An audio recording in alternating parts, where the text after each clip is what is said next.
Where can I go? I can ult. Yeah. Fuck. Leave me alone. I would no, don't plant, don't do yet, because it's just deadlock. Oh Yeah, shit! I didn't even realize. Yeah. Yeah, it was deadlock who was stuck with whoever was alive. Alright. They want to go A. We'll try A.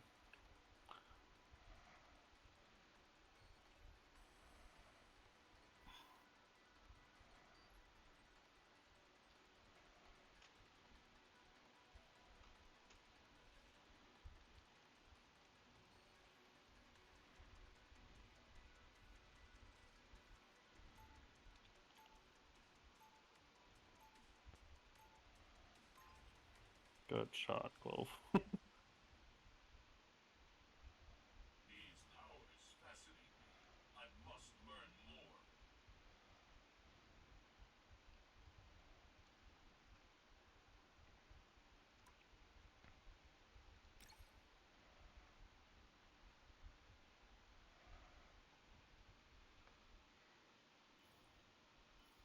Planting.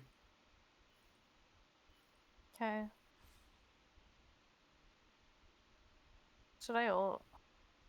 Up to you. One tower.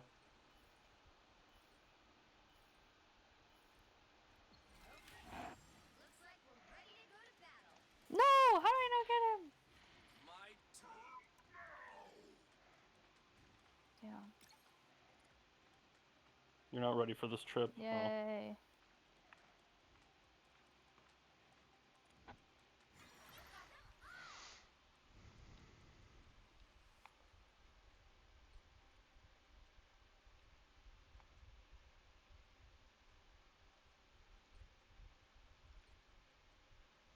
God damn it. Fuck. Oh my gosh, let's lose already. No, we're so close.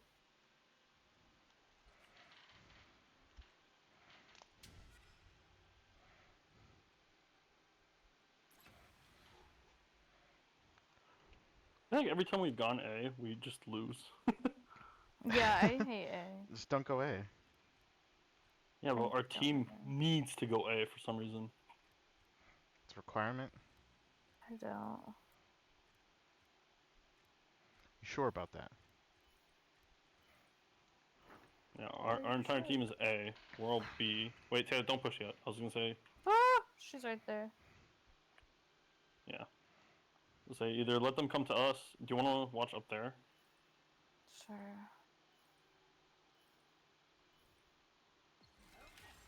Looks like we're ready to go to battle. My turn. We could actually go A. You sure? I mean, Oh. they seem to have the site. No, never mind. I don't think we should. I think we should plant here. Yeah, I'm down. Yeah. Ah! Okay, she jump scared my ass. Good.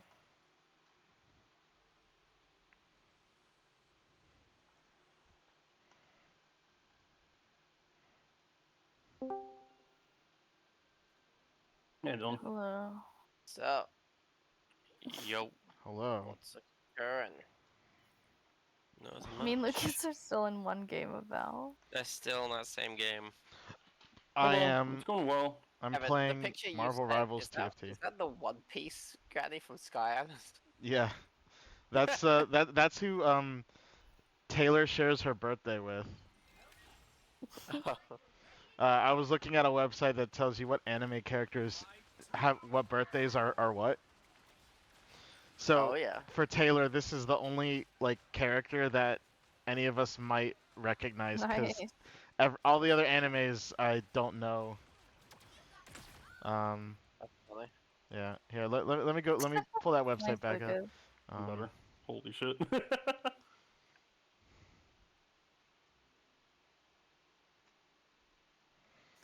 Can you Okay. buy me? Yeah. Oh, Thank okay. you. Never mind. Alright, so That's funny. May Third. Third. All right. Arlong from One Piece. Yeah, you already said these. No, but Dylan wasn't here. Oh, okay, yeah, fair. Yeah. Go on, Taylor, don't push it. No. We'll You have to wait. say his birthday. Yeah, once, I'm saying. not mine. Oh, you're Yeah. right. Careful, Taylor. So Connor's birthday one is Arlong from One Piece. Mhm. And Tifa Lockhart from Final Fantasy VII. That's Connor's. Now, Yeah, that's mine. so I'm gonna name the series, and you're gonna tell me if you know the series. Okay. Call of the Night. Do you know it? Doesn't ring any bells. Okay. Danganronpa 3. I haven't seen anything of 3 Okay. yet. Lunar Legend Tsukihime. Not ringing any bells. Bakuon. What was that? Bakuon. Baku on? Lucas, where are we going? Yeah, go this way, go this way. Kuon. They're all dead over there. They're all dead. I don't know if I'm saying it correctly, but I don't think you know the series or the character. I was making sure you weren't saying like yeah. No, not Byakugan. not Bakugan or Byakugan. I don't have my camera, so this is gonna suck. All right. Reborn. Reborn? Okay. Devil Survivor 2. Nope. A3 seasons spring and summer. I know it's not the best place. No, it's a good one. Gintama. Oh, yes. Gintama, yeah. Gintama. Not much of it. Okay. Itsuki Kita Oji. Oh, Okay, you gotta live. You gotta live. Okay, I don't know who that is. Okay. Cool. trying. Shenmue the animation. Pop nade on 3. Pop nade on 3. No? 1. Okay. Sorry. Lovely Complex. No. Damn, that They get it. sucks. Don't know it. Yuri is my job. Yuri is my job. I That's the tried. name of an anime that you share birthday with Mai from Yuri is my job. Okay, Naruto Shippuden. Oof. Maybe. Maybe? Okay, so you Sounds share a fun. birthday with first Hokage's wife and Naruto's grandma. Somebody. But, Thanks. like, I don't know, like, We're gonna be. anything else about them except their name. Yeah. So, there you go. Cool. Yeah. Okay, I'm going B. Okay.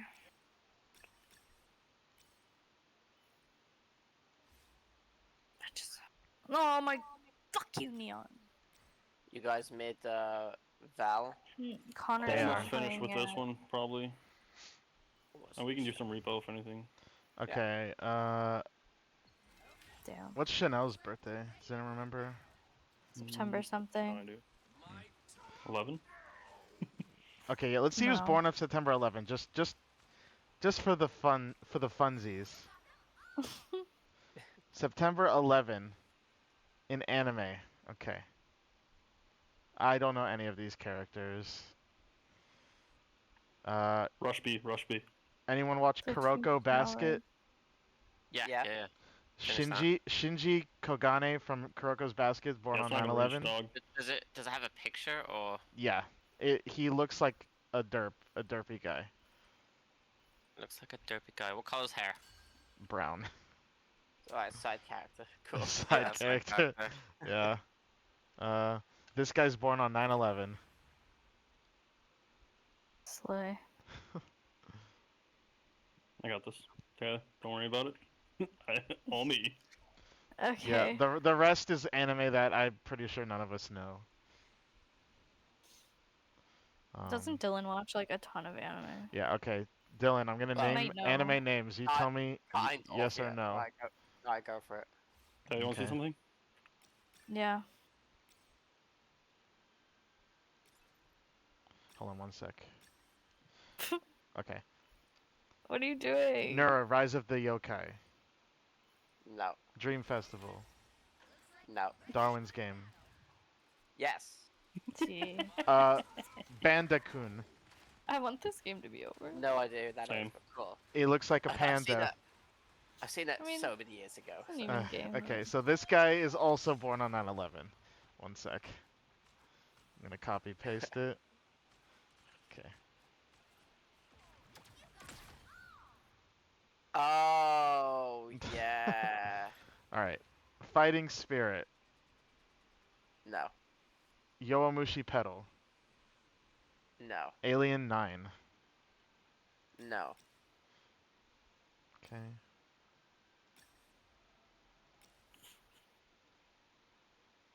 Hold on. Restage. Yeah, do the stuff you do up there. Hang on, what was that? Restage. Okay. No. One Piece is a side character, but I've only seen a bit of that, so. yeah, so he looks like a banana. And Oh. Silva body blocked me. Okay. Oh, I know him from the memes. Yeah, oh, okay. So he's also born on 9/11. Shaman King. No. I'm gonna rotate. Chichibu Buchichi. I'm dead, Okay. so it's up to you, Tez. That's the name of an anime. Debutante Detective Corps. Pearl Boy. Beelzebub. Great. Hayate Crossblade. Kimi no Todoke. Hello. And K. You got this. Those are all the people. Those are all the animes where people are born on Grab the old. September I 11. knew one of them at least. Yeah.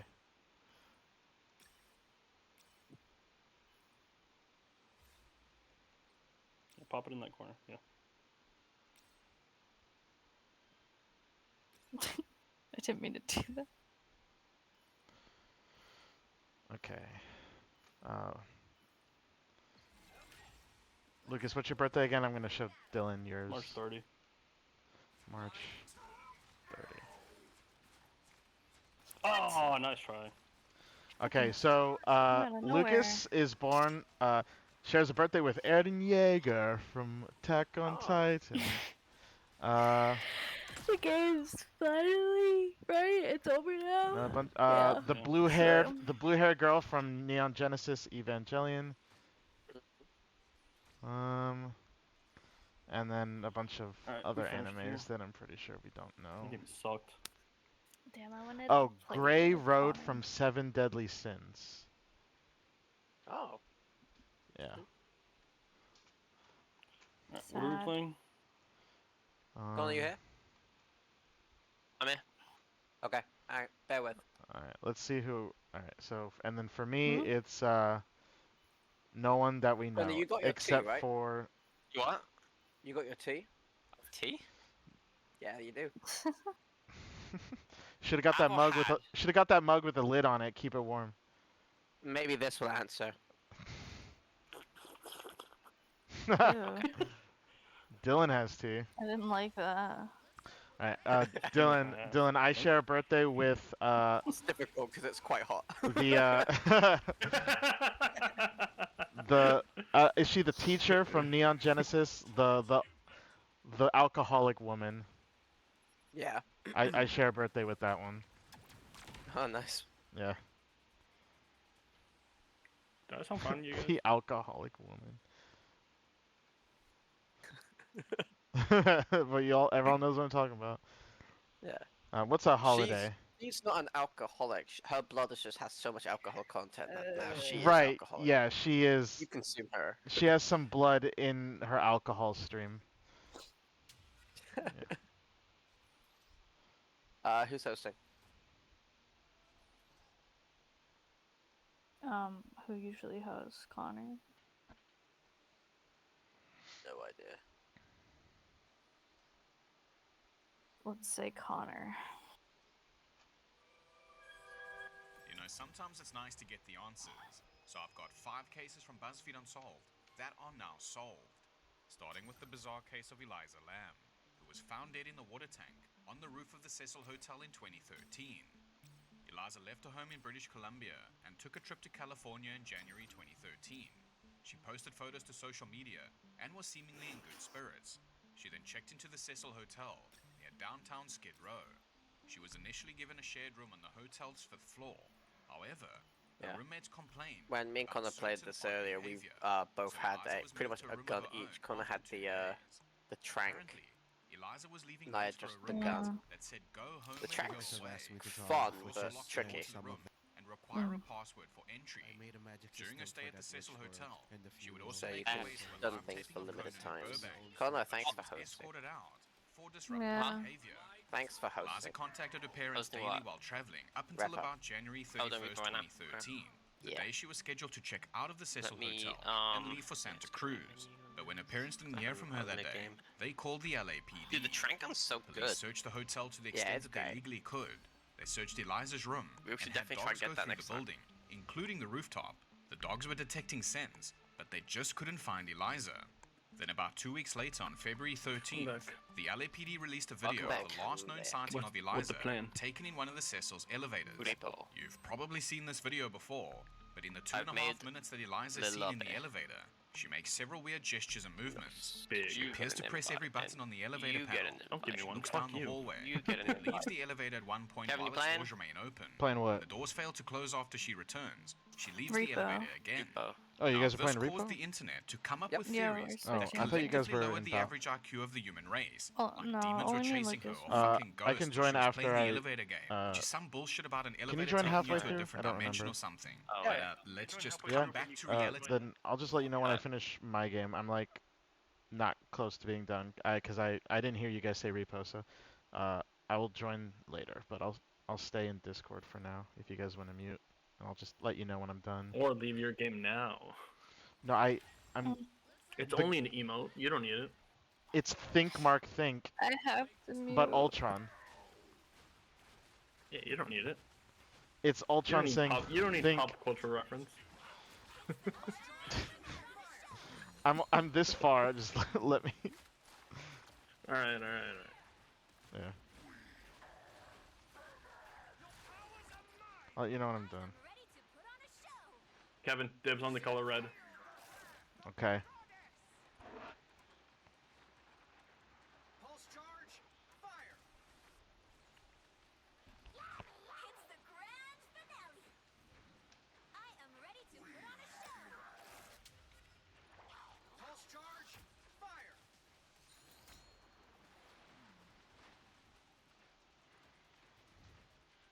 Shields up. Feel the wrath of the dragon!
for a second. During the search for Lamb, guests at the hotel began complaining about low water pressure. Some said their water was colored black and had an unusual taste. So on the morning of February 19th, a hotel maintenance worker went up to the roof, and that's when he found Eliza's body, floating face up in the water of one of the 4 1,000-gallon water tanks on the roof that provided water to the guest rooms, a kitchen, and a coffee shop. It has since been determined that Eliza was struggling with her mental health at the time. She was diagnosed with bipolar disorder, and she was under-medicating at the time of her death. She had similar episodes before, where she went missing and even got hospitalized. As for how she got onto the locked roof, it has been proven that she could have used the fire escape. The tracking dogs even tracked her scent to a window connecting to it. And as for how she got into the tank, when the hotel worker found her, he said that the tank lid was open and not closed with the heavy lid like many people claim. It's a really sad case, but it's solved, and the conclusion is she went in herself during an episode, and unfortunately, no one was around to help her. Next up is the Lady of the Dunes. On July 26, 1974, a 12-year-old girl followed a barking dog to the decomposing body of an unidentified woman that was on a beach at the Race Point Dunes of Provincetown, Massachusetts. The crime scene was pretty graphic. Both of her hands had been severed, her teeth had been pulled out, and there was also a massive injury to her head, which crushed half of it. A blue bandana and a pair of Wrangler jeans were tucked underneath her head as she was laying on her back on a beach blanket. During the course of this mystery, her body was exhumed 4 different times in hopes to solve the case.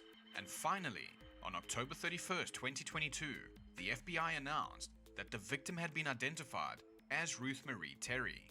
There were quite a few suspects over the years, including a mobster named Whitey Bulger, who was known for removing his victims' teeth. There was also a serial killer operating in Massachusetts named Tony Costa, as well as a convicted murderer named Haddon Clark, who actually confessed to the murder, saying, quote, "I could have told the police what her name was, but after they beat the shit out of me, I wasn't gonna tell them shit." However, it was none of these losers. In fact, it was actually an even bigger one by the name of Guy Rockwell Muldavan. Now, I'm confident in saying that if Ruth's hands and teeth weren't removed, police would have solved this straight away. This guy was a person of interest to the police as early as 1950 already, and was suspected of killing a 28-year-old truck driver named Henry Lawrence Red Baird, as well as kidnapping his 17-year-old girlfriend, Barbara Jo Kelly. Baird's body was discovered face down on the beach near Table Bluff the morning following his disappearance. He was shot in the back of the head. He only had socks and shoes on, and nearby, Barbara's clothes were found carefully folded and tucked underneath Baird's. No trace of Barbara herself could be found, and she has never been seen or heard from since. It is thought that whoever shot Baird had kidnapped her.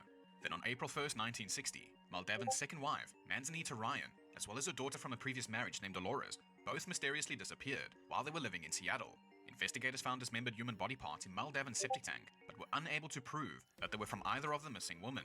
Muldavan then fled Seattle, but was arrested by the FBI and charged with unlawful flight to avoid giving testimony into their deaths. Interestingly, he was never charged for anything, since the King County prosecutor was reluctant to do so without a body.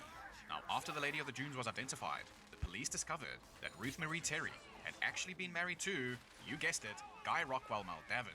The couple got married sometime in 1973 or 1974, and were busy traveling for their honeymoon after the wedding.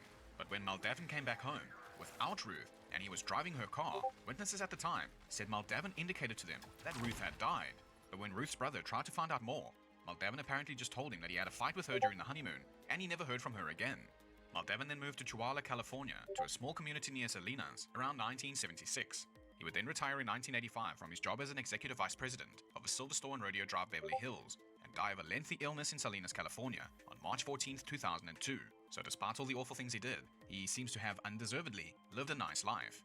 But then on August 28, 2023, Guy Rockwell Muldavan was officially named Ruth Marie Terry's killer. Next up is the Forrest Fenn treasure, which was a cache of gold and jewels that Forrest Fenn, an art dealer and author from Santa Fe, New Mexico, hid in the Rocky Mountains of the United States. The value of the chest was estimated to be as high as $2 million. He wrote a poem to act as a clue, which led tens of thousands of people to the Rocky Mountains in search of riches and adventure. Pretty awesome, until people started dying. Sadly, 5 people died while searching for the treasure. Randy Bilyeu was first and went missing in January 2016 and was found dead in July. His body was discovered by workers along the Rio Grande, and an autopsy could not determine his cause of death. His ex-wife publicly stated her belief that the Fenn treasure was a hoax. Jeff Murphy from Illinois was second, and was found dead on June 9, 2017 in Yellowstone National Park, after falling about 500 feet down a steep slope. Later that same year, the third victim, Pastor Paris Wallace of Grand Junction, Colorado, was found about 5 to 7 miles downstream along the Rio Grande, after telling his family he was going to go out and find the treasure. The fourth victim was Eric Ashby, who moved to Colorado to search for the treasure full time, and was found dead in the Arkansas River on July 28, 2017. And the fifth and final victim, Michael Wayne Sexton, was found dead by rescuers on March 21, 2020, alongside his companion Stephen Inlow, who later recovered in hospital. The pair were discovered within 5 miles of a site that they had been rescued from a month earlier, near the Dinosaur National Monument along the Utah-Colorado border. So this led the chief of the New Mexico Police to publicly implore Fenn to end the treasure hunt, stating he's putting lives at risk. While one dude stepped up to put an end to the hunt once and for all by actually finding it. On June 6, 2020, Fenn posted on the searcher blog Thrill of the Chase that the treasure had finally been found, saying, quote, "It was under a canopy of stars in the lush forested vegetation of the Rocky Mountains and had not moved from that spot where I hid it more than 10 years ago. I do not know the person who found it, but the poem in my book led them to the precise spot. I congratulate the thousands of people who participated in the search and hope they will continue to be drawn by the promise of other discoveries. So the search is over." Now, the identity of the finder, the photograph of the goods, and the location of the treasure were not revealed at the time, but on July 22nd, Fenn stated on the Thrill of the Chase blog that the treasure's finder had authorized him to disclose the location in the interest of closure for its many searches. The treasure had been hidden in Wyoming. However, in December 2020, Jack Stoof, a medical student from Michigan, and who actually used to be one of the writers of BuzzFeed Unsolved, so good for him. I mean, he was probably inspired by the episode they did on it to go out and find it, but he came out and revealed that he was the one who found it, and went public with his identity by doing an interview. Due to safety reasons, he would have preferred to stay anonymous, but a lawsuit was expected to reveal his identity anyway. Now, I'm not entirely sure what lawsuit he's referring to, and full disclaimer, I could be wrong about this, but I think it might have something to do with a French treasure hunter Karen who filed a $10 million lawsuit against Fenn's estate in July 2021. According to Karen, he had determined that the treasure was hidden in southwestern Colorado. He then informed Fenn of his solution and began making preparations to retrieve it. However, COVID happened, and he couldn't go out and search for it, and then Fenn announced soon afterwards that the treasure had been found in Wyoming. Karen claimed that Fenn took advantage of the delay to move the chest from Colorado to Wyoming, using the point that its exact final location had not been specified by Jack Stoof or any of Fenn's relatives. Unsurprisingly, this lawsuit was dismissed. Karen then tried to file another one and reopen it, but they said no. Listen, fuck up, get out! The collar bomb incident. On August 28, 2003, pizza delivery man Brian Douglas Wells entered a PNC bank in Erie, Pennsylvania. He then starts waiting in the queue to get to the teller. About 8 minutes later, a witness inside the bank calls 911, saying there's a guy in the bank wearing a bomb or something around his neck. When Wells finally gets to the counter, he slides a note over to the teller. The note says that the bomb will explode in 15 minutes unless $250,000 was handed over within that time. As the teller runs off to get the money, Wells waits at the counter, sucking on a lollipop. When the teller came back, she handed him a bag of money, which only had $8,702 in it because she was unable to access the vault that quickly. According to the witnesses, as Wells left the bank, he swung his cane gun and the bag of money around like Charlie Chaplin. Around 15 minutes later, after Wells left the bank, police saw him standing outside his car and quickly handcuffed him and left him sitting on the pavement in the parking lot. Wells said that 3 unnamed black people placed a collar bomb around his neck, provided him with the gun, and told him they would kill him unless he committed the robbery and completed several other tasks. This was seemingly confirmed when police found 9 pages of handwritten instructions addressed to bomb hostage, directing Wells to rob the bank. The instructions also included a scavenger hunt, listing a series of strictly timed tasks of collecting keys that would delay the detonation and eventually defuse the bomb. The pages also said that Wells would be under constant surveillance and any attempt to contact authorities would result in the bomb's detonation, saying, quote, "Act now, think later, or you will die." Now, the police didn't attempt to disarm the bomb at the time, but they instead focused on clearing the immediate area of pedestrians and ensuring that Wells could not detonate the device. The bomb squad would only be called at 3:04 p.m., about 10 minutes after Wells was cuffed, and then at 3:18 p.m., 3 minutes before the bomb squad arrived, the bomb detonated and blasted a fist-sized hole in Wells's chest. He would die almost instantly. The reason the bomb squad was held back was bad traffic. This is like a real-life version of Saw. Though the note claimed that Wells could gain extra time by each key found, police later traveled the note's route and couldn't complete it in the allotted time, implying that Wells would not have had enough time to get the bomb defused, so he was literally a dead man walking. Now, it's not clear if Wells was in on it, but if you're gonna suck on a fucking lollipop while you've got a bomb around your neck and swing a bag of money like Charlie Chaplin, then there's not much anyone can say to help your case. Well, the police tried to retrace his steps anyway, which would pretty much lead them nowhere, but almost a month later, a 911 call would come from William Rothstein, saying, quote, "At 8645 Peach Street, in the garage, There is a frozen body. It's in the freezer. He was referring to his own address. Within hours of making the call, he was in custody. He told the cops that he had considered killing himself and had gone so far as to write a suicide note, which investigators found in a desk at his home. Writing in black marker, he apologized to those who cared about him and identified the body in the freezer as Jim Roden and noted that he did not kill him nor participate in his death. However, the note opened with a very, very interesting disclaimer. This has nothing to do with the Wells case. Rothstein then explained to police that in mid-August, he'd received a phone call from an ex-girlfriend, Marjorie Deal Armstrong, who he had dated in the 60s and early 70s. Marjorie said that she had shot her live-in boyfriend, James Roden, in the back with a Remington 12-bore shotgun in a dispute over money, and now she needed help removing the body and cleaning up the scene. She would pay Rothstein $2,000 for his assistance. Marjorie was then arrested, and later in 2005, she told a state trooper that she had information about the Wells case, and after meeting with FBI agents, she said she would tell them everything if she was transferred from the Muncie Correctional Institution to a minimum security prison in Cambridge Springs. Then during a series of interviews, Marjorie admitted to providing the kitchen timers used for the bombs, and she stated that Rothstein masterminded the entire plot, and that Wells had been directly involved in the plan. However, it turned out that Rothstein, Marjorie, and her fishing buddy Kenneth Barnes were discussing ways that they could make money. Marjorie suggested that Kenneth Barnes should kill her father, Harold Deal, so she would receive her inheritance. Barnes told her that he was only willing to do this for $250,000, and so the collar bomb bank robbery plot was born. According to Marjorie and the police reports, Wells is believed to be involved in the planning of the bank robbery the day before and was aware of the complex plot. He believed the bomb would have been fake, but would serve as exculpatory evidence if he were caught. According to an FBI affidavit, 2 witnesses came forward and confirmed that Wells had spoken about the robbery a month before it occurred.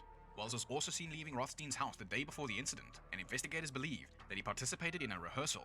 It was also believed that Wells was killed to reduce the number of witnesses. However, Jessica Hoopsick, a woman who was Wells' friend, confessed in the Netflix documentary Evil Genius that she set Wells up to participate in the crime by providing his name and delivery schedule to one of the conspirators in exchange for money and drugs. She claims that he had no knowledge of the robbery.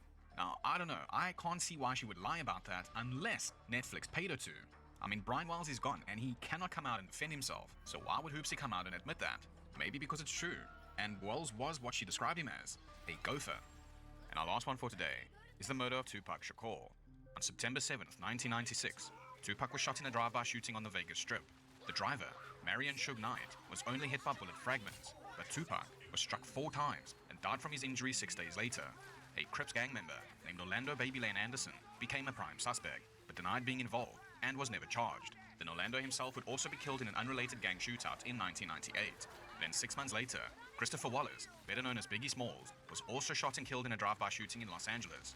Biggie's case became just as bizarre as Tupac's, sparking all kinds of conspiracy theories, leading Valletta Wallace, Biggie's mother, to file a $400 million lawsuit against the LAPD, accusing rogue cops of killing her son.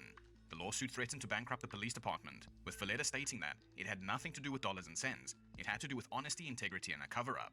So after 4 years of courtroom battles, the LAPD decided that the best way to prove that the police hadn't killed Biggie was to figure out who actually did. So in the spring of 2006, Greg Hading, the detective that solved Tupac's case, got a call from an LAPD detective asking him to join a resurrected investigation into Biggie's death. Right, so that's how this started, and the information I'm presenting here comes directly from Greg Hading, and I'm going to paraphrase it, but I've linked the interview with him in the description. After about a year had passed and the task force exhausted almost all of their leads and had almost nothing to show for it, they agreed there was one more target left to pursue, Dwayne KFD Davis. If this name sounds familiar, that's because as far back as 1998, Davis has been saying that he was a front seat passenger in the car that killed Tupac. But whenever he was asked who pulled the trigger, Davis replied, quote, "Gonna keep it for the code of the streets. It just came from the back seat, bro." Davis was a high-ranking gang member whose name was all over the case file, from chatting Biggie up backstage at the Peterson Museum on the night of his death, to his presence in Las Vegas on the night Tupac was killed. Now, Davis was living a damn good life in Southern California, raking in millions of dollars every year running a drug trafficking network that was directly supplied by the Colombian cartels, so getting him to talk to the police wouldn't be easy. So for that, they needed leverage. Greg Kading devised a plan to develop a strong enough drug case against Davis that he would be willing to divulge whatever he knew about Biggie's murder in exchange for a deal. Kading and his team started by buying kilos of coke from Davis through a Southside Crip informant who had done deals with Davis before. After a wiretap caught Davis saying to a drug trafficker in Texas that he also sold water, slang for PCP, they started buying that too.